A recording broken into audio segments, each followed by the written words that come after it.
Hey guys, what's up? This is Tom Burkhart, taking a quick spin in the 2014 Jeep Grand Cherokee Summit.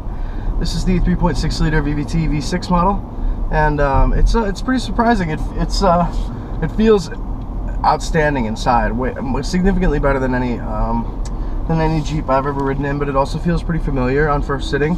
It took quite a while to get into a comfortable position because I don't know, I think somebody really little must have been sitting in here before me, but it does show the huge range of adjustment of the power tilt telescoping wheels, or power tilt telescoping steering wheel, as well as the seats themselves.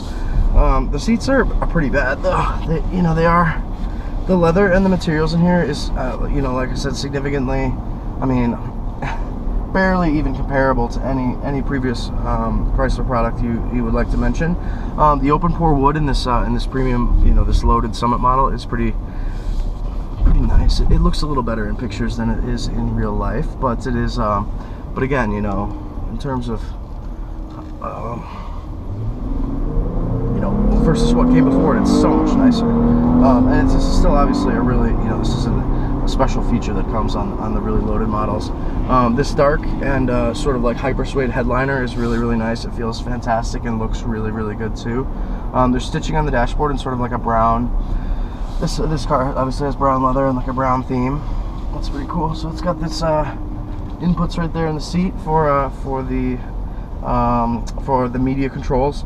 And overall I think it drives well. I think the butt I'm like waiting for is like the price. This car is really expensive for a 5-seater. I almost couldn't believe it because I just got out of this $55,000 Lexus GX 460 that seems like really good value. I mean, for 50, particularly when the Tahoe today was 68,000, and the GX 460 is coming in at 55,000.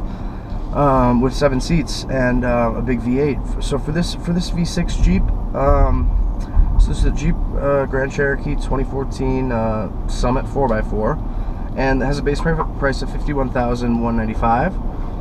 It has a few options like a Blu-ray player in the back, and is that it? Yeah, I guess that's it. And then a $1,000 destination charge.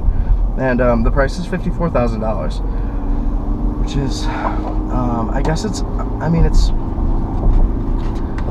seems fair. I think I'm in manual mode with this thing. Let me try to get out of this. Okay, I'm in regular D now. It does have paddle shifted controls and some nice feeling leather. But again, that price seems pretty steep for a 5-seater with a V6, particularly when the Ford Explorer Sport is available with the twin turbocharged EcoBoost engine, and every option Ford can throw at it for $45,000.